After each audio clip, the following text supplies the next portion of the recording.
Halo semuanya, Assalamualaikum warahmatullahi wabarakatuh. Perkenalkan, nama saya Guslan Ali, dan pada kesempatan ini saya akan membawakan materi tentang mitigasi risiko bencana maritim, khususnya tsunami, banjir, pesisir, dan bagaimana kepuasan masyarakat dalam menghadapi bencana tersebut.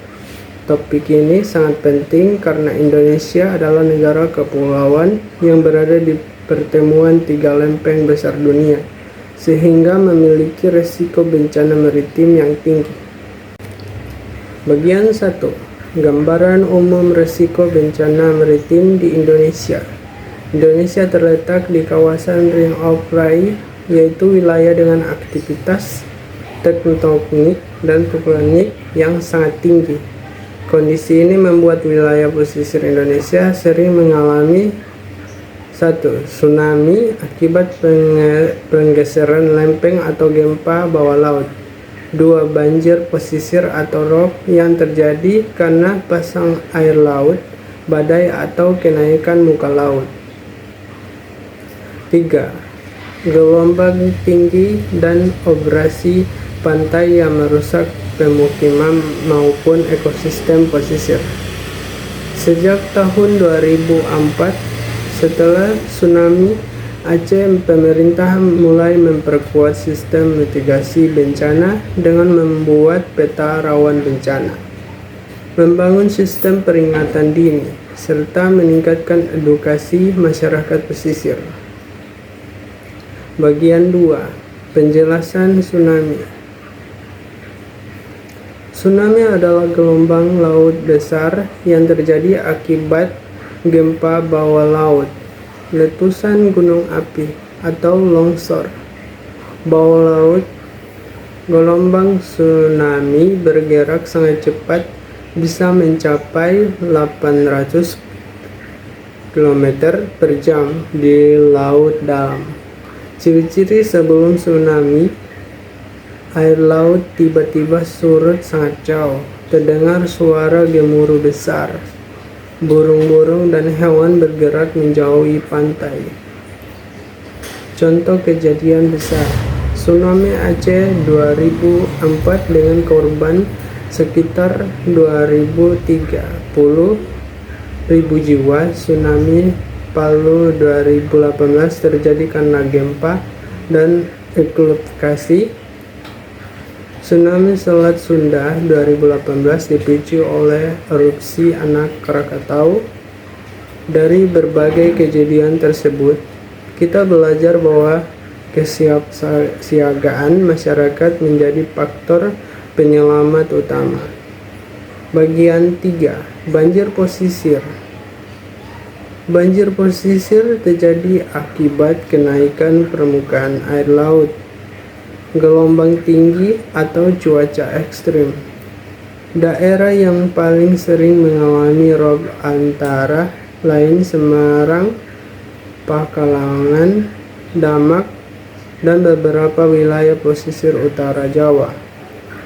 Dampak banjir pesisir: merusak rumah dan fasilitas umum, mengganggu aktivitas ekonomi seperti perikanan dan pelabuhan, mengancam kualitas air bersih dan sanitasi masyarakat pesisir. Fenomena ini diprediksi semakin sering terjadi karena perubahan iklim global. Bagian 4. Upaya mitigasi bencana maritim. Mitigasi bencana maritim adalah semua usaha untuk mengurangi risiko dan dampak bencana. Ada 3 jenis mitigasi: struktural, non-struktural, dan kesiapsiagaan masyarakat. Mitigasi struktural: upaya yang menggunakan bangunan fisik seperti pembangunan berkuarter pemecah ombak untuk mengurangi energi gelombang, pembangunan tanggul pesisir dan kawasan perlindungan pantai, Rehabilitasi mangrove karena mangrove mampu mendalam gelombang besar hingga 70%. Pemetaan wilayah rawan tsunami dan pemetaan zona evakuasi. 2. Mitigasi non-struktural. Bentuk mitigasi yang tidak menggunakan bangunan, pembuatan aturan tata ruang pesisir yang melarang pembangunan terlalu dekat dengan garis pantai. Sistem peringatan dini tsunami atau Tsunami Early Warning System, penyusunan standar operating procedure atau SOP, kebencanaan edukasi ke sekolah-sekolah tentang tanda-tanda tsunami dan cara evakuasi.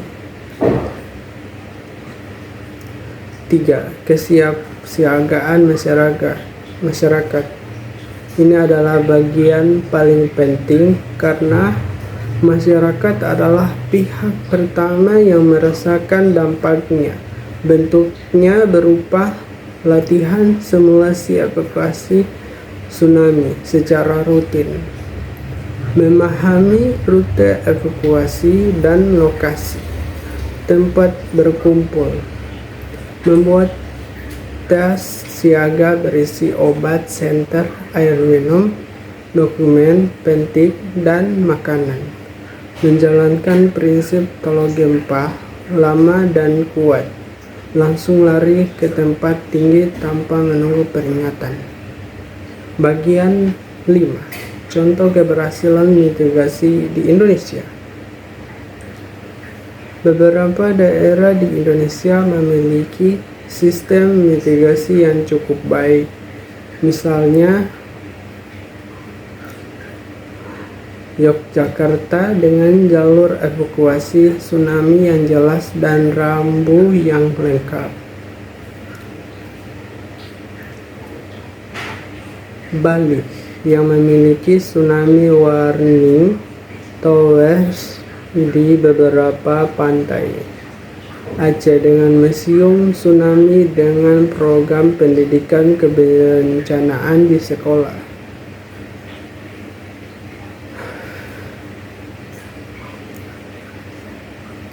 Contoh-contoh ini menunjukkan bahwa mitigasi tidak hanya bergantung pada pemerintah, tetapi juga edukasi dan partisipasi masyarakat. Penutup, sebagai negara maritim, Indonesia tidak bisa menghindari risiko bencana laut, namun melalui mitigasi, edukasi, dan kesiagaan, kita dapat mengurangi korban jiwa dan kerugian. Semoga materi ini bermanfaat dan dapat menambah pemahaman kita mengenai pentingnya upaya mitigasi bencana maritim. Terima kasih. Wassalamualaikum warahmatullahi wabarakatuh.